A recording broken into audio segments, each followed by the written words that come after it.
Halo teman-teman sahabat Ide Primus, selamat datang di channel yang menambah wawasan dunia di berbagai negara. Setelah kemarin, kami mengajak kalian berkeliling di Kalimantan Selatan. Kali ini, kami akan mengajak kalian ke luar negeri, yaitu Republik Dominika.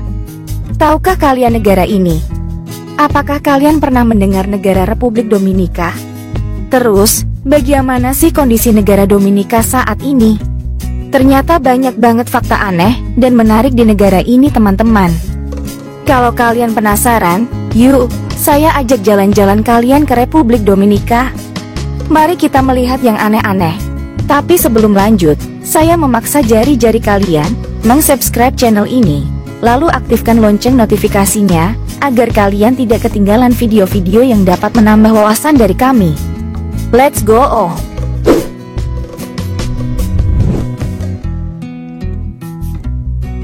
Pada hari Minggu, tanggal 4 Agustus 1496, Bartolomeu Columbus, saudara Christophorus, mendirikan kota Santo Domingo. Kota ini dinamakan begitu untuk menghormati kesucian hari Minggu, dan juga pada romo mereka, Domingo de Guzman. Ada beberapa kota yang pernah menjadi ibu kota koloni ini, seperti Capitania General de Santo Domingo. Pulau ini mulai diketahui dengan nama Santo Domingo, dan penduduknya disebut sebagai Dominicanos atau orang Dominika.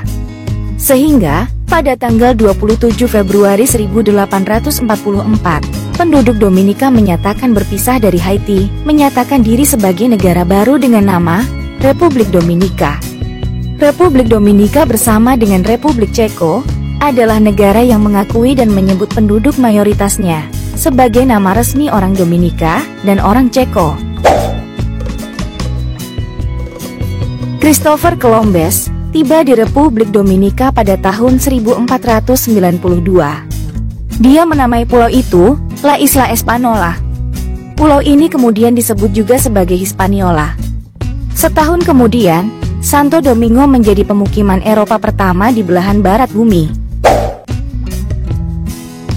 Isu lingkungan yang terjadi di negara ini adalah kekurangan air bersih, terkikisnya air ke laut, yang merusak terumbu karang, dan penebangan hutan.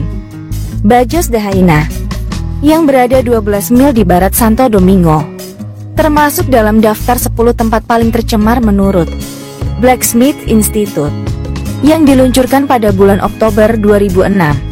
Karena pencemaran timah oleh peleburan daur ulang baterai, yang ditutup pada tahun 1999. Anak-anak yang terlahir di tempat itu memiliki kandungan timah dalam tubuh yang tinggi, sehingga menyebabkan anak-anak yang ada di Dominika memiliki ketidakmampuan belajar, perkembangan fisik yang terhambat, dan kerusakan ginjal. Budaya Republik Dominika sama seperti negara Karibia sekitarnya, yaitu campuran kolonis Eropa, Taino, dan unsur budaya Afrika. Bahasa Kastilia yang umum dikenal sebagai bahasa Spanyol adalah bahasa resmi. Bahasa lain seperti Inggris, Prancis, Jerman, Kreol Haiti, dan Italia juga dituturkan di negara ini. Unsur budaya Eropa, Afrika, dan Taino paling menonjol dalam makanan, struktur keluarga, agama, dan musik. Banyak nama dan kata Taino digunakan dalam bahasa harian di Dominika. Berikut ada beberapa hal unik lainnya yang dapat ditemukan di negara Dominika. Katedral Primada de America adalah katedral tertua di benua Amerika. Diego Columbus, anak dari Christopher Columbus, meletakkan batu pertama katedral ini pada tahun 1514 Masehi. Paus Julius II ditugaskan katedral pada tahun 1504 Masehi dan ditabiskan pada tahun 1541 Masehi. Meskipun pantai berpasir putih lebih umum ditemukan di seluruh dunia, Republik Dominika memiliki beberapa pantai berpasir hitam yang jarang ditemui. Fenomena ini terjadi karena aktivitas vulkanik di pulau ini. Larimar adalah batu permata biru langit yang hanya ditemukan di Republik Dominika.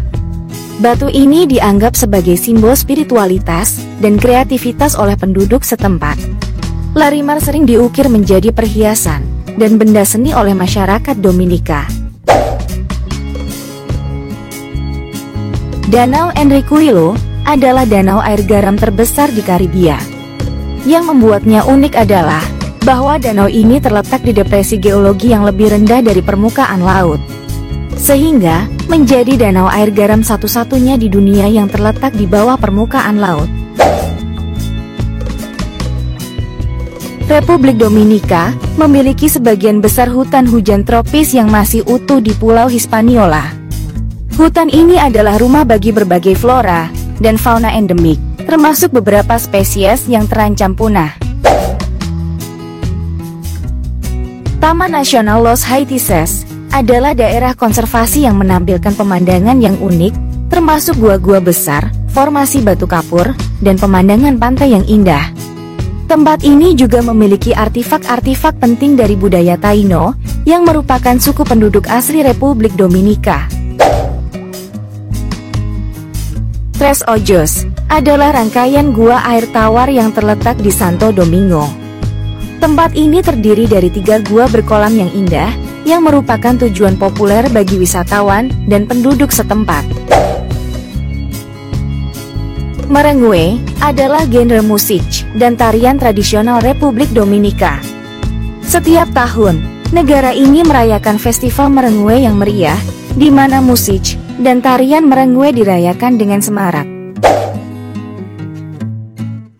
Cabarete adalah tujuan populer bagi para penyelam dan peselancar, tetapi juga terkenal dengan festival kite surfing tahunan.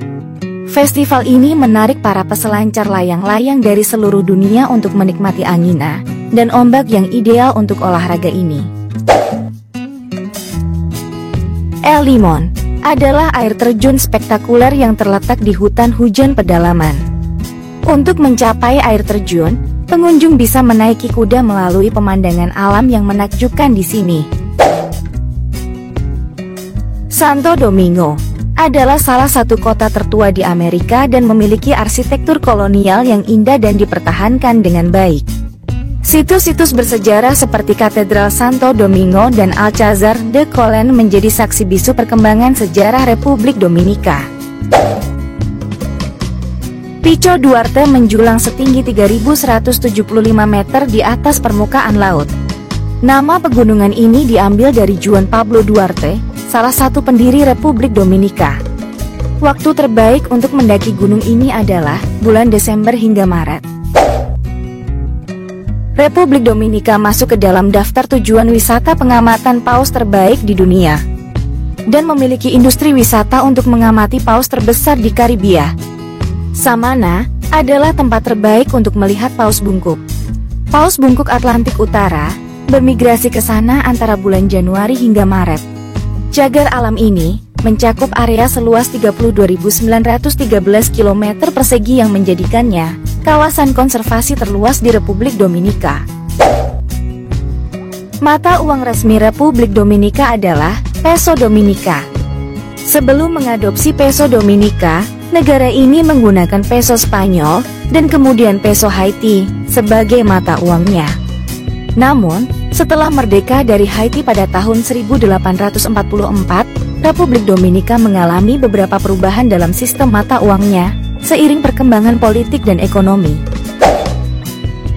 Bendera Republik Dominika terdiri dari 2 warna, putih dan biru, dengan lambang negara yang terletak di tengah. Lambang tersebut menampilkan salib Santo Andreas yang membentang di atas buku-buku yang melambangkan Injil, serta cap burung dan cabai untuk menggambarkan kekayaan alam dan sumber daya negara ini. Lagu kebangsaan Republik Dominika yang berjudul Quisquianos Valientes terkadang juga disebut dengan judul alternatif, Nobel Patria tu Hermosa Bandera, yang diambil dari baris pertama lagu ini. Lirik lagu ini ditulis oleh Emilio Prudhomme, seorang penyair nasional Republik Dominika. Liriknya mencerminkan semangat nasionalisme, patriotisme, dan cinta terhadap tanah air. Lagu ini menggambarkan keindahan alam, sejarah perjuangan, dan tekad untuk melanjutkan tradisi kehormatan dan kemerdekaan negara Dominika. Sekian video kali ini. Jika ada yang ingin kalian pertanyakan, tulis jawaban dan pendapat kalian di kolom komentar di bawah. Dan jangan lupa untuk like, share, dan subscribe channel Ide Primus agar kalian tidak ketinggalan video-video terbaru dari kami. Jika ada topik lain yang perlu kami bahas, kalian dapat juga menulisnya di kolom komentar. Sumber yang digunakan dalam video ini dapat kalian lihat di kolom deskripsi. Terima kasih sudah menonton dan sampai jumpa di video berikutnya.